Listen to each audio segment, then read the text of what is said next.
Hi cycling fans, just a quick video today with regard to update on where we are with the Vina DCX, primarily because got some new tyres. So I'm a bit of a sucker for kind of retro skin wall, tan wall tyres, as you can see. So the DCX is, as the name suggests, is primarily designed as a cyclocross CX bike. So I built it up. I had some cyclocross tyres knocking around. So I think some Continentals, so fairly chunky tread, knobbly tyres to grip on mud. So I wanted to get those swapped out. The bike's mainly been used for kind of gravel riding, bridle paths, and I guess in the UK our roads are pretty rough anyway. So just to give you a bit more of a supple ride over potholes and stuff like that. So the bike and a few other bits and bobs came from Panaracer Cycles in UK. So looking at their website, and had these interesting tyres come up. So as you can see, Fairweather For Traveller 700 by 32. So made by Panaracer in Japan. Well-known, long-standing kind of tyre manufacturer. I think they have a kind of a history of making tyres for other people. Yeah, a few other tyres. I can't think of the brands they come under now, but yeah, just gonna. I think Velo Orange have some kind of custom-made tyres made by Panaracer as well. So, as you can see, they're pretty much not quite slick, but yeah, a file tread or herringbone won't quite focus in on there, but yeah, there it goes.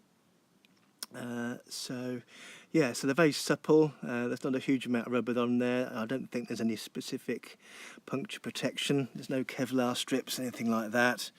I have measured them with the faithful vernier calipers, and you can see that, but they yeah, 32.5mm. So yeah, that's fairly true to the word.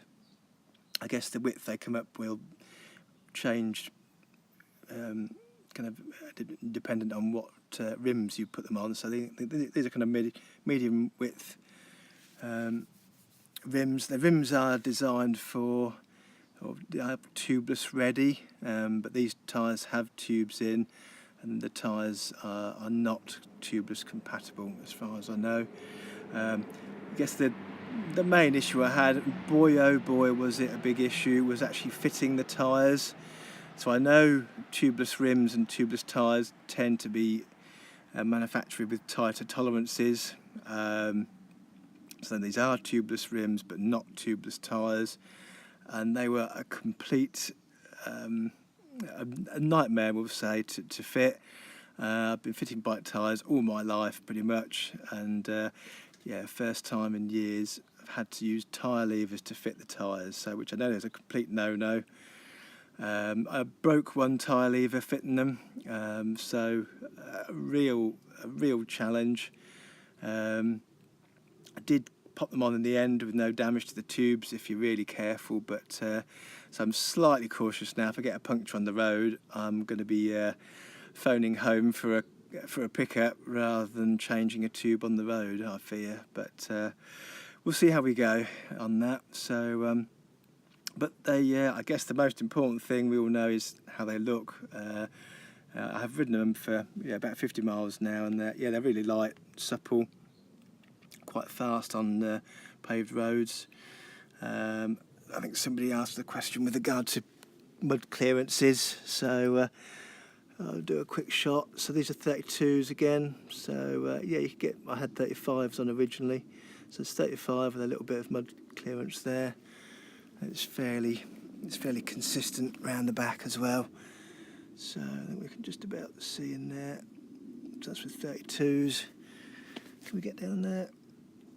No, the tree's in the way. So yeah, you get the general idea. So, but it is designed for cyclocross. But yeah, I have seen CX bikes with more mud clearance. So, but that's it. Apart from that, the bike's being pretty flawless. There's nothing too fancy on it. I'm running 8-speed, as I said before, so that's kind of that's practical rather than fancy.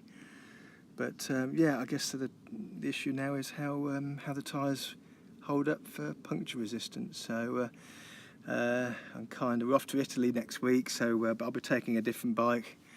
I certainly wouldn't like to get stuck somewhere unfamiliar with a puncture on this thing, because changing them could be interesting. Anyway, that's it. Thanks for watching. See you soon.